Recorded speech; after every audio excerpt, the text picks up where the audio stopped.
আজকে যেই বিলটি উত্থাপন হয়েছে জুলাই গণঅভ্যুত্থানে অংশগ্রহণকারীদের সুরক্ষা ও দায় নির্ধারণের লক্ষ্যে যে বিলটা আনা হয়েছে সেই বিলে যদি আমরা দেখি এখানে কমিশন বলতে জাতীয় মানবাধিকার কমিশনকে বোঝানো হয়েছে এবং এখানে ২-এর ঘতে সংজ্ঞার মধ্যে আমরা যদি দেখি বিশৃঙ্খল পরিস্থিতির অপরাধমূলক অপব্যবহার এটার ব্যাখ্যাটা দেওয়া হয়েছে রাজনৈতিক প্রতিরোধের পরিবর্তে সংকীর্ণ ও ব্যক্তিগত স্বার্থে সংগঠিত যে হত্যাকাণ্ডগুলো হয়েছে এটাকে একভাবে দেখা হবে। আর আরেকটা হচ্ছে গণতান্ত্রিক ব্যবস্থা পুনরুদ্ধারের উদ্দেশ্য যেই কার্যাবলীগুলো সংগঠিত হয়েছে সেটাকে একভাবে দেখা হবে। মাননীয় স্পিকার, প্রবলেমের জায়গাটা সেটা হচ্ছে সংকীর্ণ ও ব্যক্তিগত স্বার্থে যে ধরনের সংগঠিত হত্যাকাণ্ড হয়েছে সেটাকে কে ডিফাইন করবে, সেটাকে কিন্তু ডিফাইন করবে এই আইন অনুযায়ী জাতীয় মানবাধিকার কমিশন, অর্থাৎ এই ইনডেমনিটিটা জাতীয় মানবাধিকার কমিশনের উপরে নির্ভর করবে। এবার এই জাতীয় মানবাধিকার কমিশনের যে অধ্যাদেশ সেটা কিন্তু ইতিমধ্যে ল্যাপস করে দেওয়ার প্রস্তাব দেওয়া হয়েছে।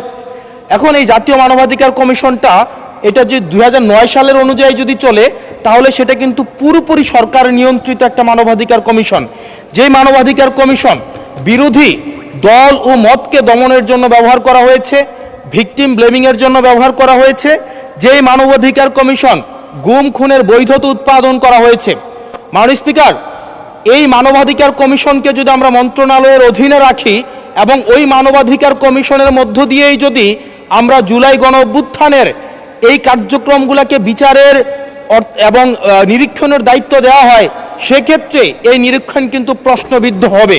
এছাড়াও আমরা যদি দেখি সাংবিধানিক প্রতিষ্ঠানগুলোকে যেভাবে নগ্নভাবে দলীয়করণ করা হচ্ছে, ইতিমধ্যে বাংলাদেশ ব্যাংকে যেভাবে দখল করা হয়েছে, যেভাবে বিসিবিকে যেভাবে এখন আর বাংলাদেশ ক্রিকেট বোর্ড এটা নাই, এটা হয়ে গেছে হচ্ছে বাপের দোয়া ক্রিকেট বোর্ডে পরিণত হয়েছে, যেভাবে দখল করা হয়েছে বাপের দোয়া ক্রিকেট বোর্ড। এবং আমি যখন এই জায়গায় কথা বলছি ঠিক এই মুহূর্তে ২৮ জন বিচারককে মাননীয় স্পিকার তাদেরকে শোকজ দেওয়া হয়েছে, তাদের ব্যক্তিগত তাদের চ্যাট গ্রুপে তারা হচ্ছে তাদের মতামত প্রকাশ করার কারণে বিচারকদের হচ্ছে মাননীয় স্পিকার শোকজ দেওয়া হয়েছে। এই বাস্তবতায় আমরা এই গণঅভ্যুত্থান পরবর্তী সময়ে যদি জাতীয় মানবাধিকার কমিশনকে একটা মন্ত্রণালয়ের অধীনে রাখি, স্বরাষ্ট্র মন্ত্রণালয়ের অধীনে রাখি, তাদের মাধ্যমে আমরা নিরপেক্ষ কোনো ধরনের অনুসন্ধান আমরা কতটা পাবো সেটা নিয়ে কিন্তু আমরা সন্দিহান। সেই জায়গা থেকে এই বিলটিকে যদি আমরা বাস্তবায়ন করতে চাই, এটাকে যদি আমরা ফাংশনাল করতে চাই, শুধুমাত্র অর্নামেন্টাল না, যদি আমরা ফাংশনাল করতে চাই তাহলে জাতীয় মানবাধিকার কমিশনকে অবশ্যই সেটাকে অটোনমাস করতে হবে।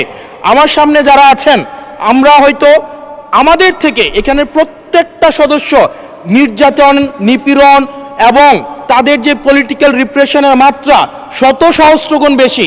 আমরা তাদের কাছে প্রত্যাশা করেছিলাম এই জাতীয় মানবাধিকার কমিশনকে তারা একটা স্বতন্ত্র বডিতে নিয়ে যাবে, অথচ আমরা দেখলাম যারা সবচেয়ে বেশি নির্যাতিত হয়েছে, নিপীড়িত হয়েছে তারাই এটাকে একটা মন্ত্রণালয়ের অধীনে রাখতে চাচ্ছে। এই অজুহাতে যে জাতীয় মানবাধিকার কমিশন যদি অটোনমাস হয়ে যায় তাহলে সেটাকে হচ্ছে এটার জবাবদিহিতা কিভাবে নিশ্চিত হবে। মাননীয় স্পিকার, আমাদের ইলেকশন কমিশন, আমাদের হচ্ছে পিএসসি, আমাদের হচ্ছে দুর্নীতি দমন কমিশন, যদিও এটা কাজের কেতাবে আছে, গোয়ালে নাই, কিন্তু এটা কিন্তু একাডেমিকভাবে এটাকে ইভেন ইন্টারন্যাশনালিও এই জিনিসটা কিন্তু অটোনমাস হওয়ার কথা। সেজন্য মাননীয় স্পিকার, যেভাবে বর্তমানে প্রতিষ্ঠানগুলো নগ্নভাবে দলীয়করণ করা হচ্ছে, সেজন্য জাতীয় মানবাধিকার কমিশন যে দলীয়করণ করা হবে না, আবার বাপের দোয়া একটা মানবাধিকার কমিশন বা বিরোধী দল দমন কমিশন করা হবে না, এটার প্রতি কিন্তু আমাদের আস্থা নাই। সেই জায়গাটা থেকে আমরা আপনার মাধ্যমে আমরা এই আমাদের মাননীয় স্বরাষ্ট্রমন্ত্রী সহ আমাদের HPM এর কাছে অনুরোধ থাকবে এই বিলটা পাশ করার আগে যেন জাতীয় মানবাধিকার কমিশনের আমরা এটা যেন ইভেন উনার দলেরও একজন মাননীয় সংসদ এই বিষয়ে বক্তব্য দিয়েছেন এবং উনি পয়েন্ট বাই পয়েন্ট এই বিষয়গুলোকে ব্যাখ্যা করেছেন। যদি জাতীয় মানবাধিকার কমিশন দলীয়করণ করা হয়, দিন শেষে গুম খুন থেকে শুরু করে আমাদের এই জুলাই ইনডেমনিটি এইটা দিন শেষে হচ্ছে যে পেপারেই থেকে যাবে, এটা দিন শেষে কোনো বাস্তবায়ন হবে না। সেই জন্য মাননীয় স্পিকার, এই বিলটা পাশ হওয়ার আগে আমাদের জাতীয় মানবাধিকার কমিশনের এই বিলটা হচ্ছে সুরা হওয়া, নিষ্পত্তি হওয়া জরুরি। না হয় বিসিবির মতো আমরা আবার বাপের দোয়া কমিশন দেখতে পাবো, আমরা হচ্ছে বাংলাদেশ ব্যাংকের মতো আবার দলীয়করণ দেখতে পাবো, আমরা বিশ্ববিদ্যালয়গুলোকে যেভাবে এক ধরনের দলীয়করণ করা হয়েছে আমরা সেটা দেখতে পাবো, আমরা বিচার বিভাগকে আবার যেভাবে এখন ভয়ের মধ্যে নিয়ে যাওয়া হচ্ছে। ধন্যবাদ মাননীয় সদস্য।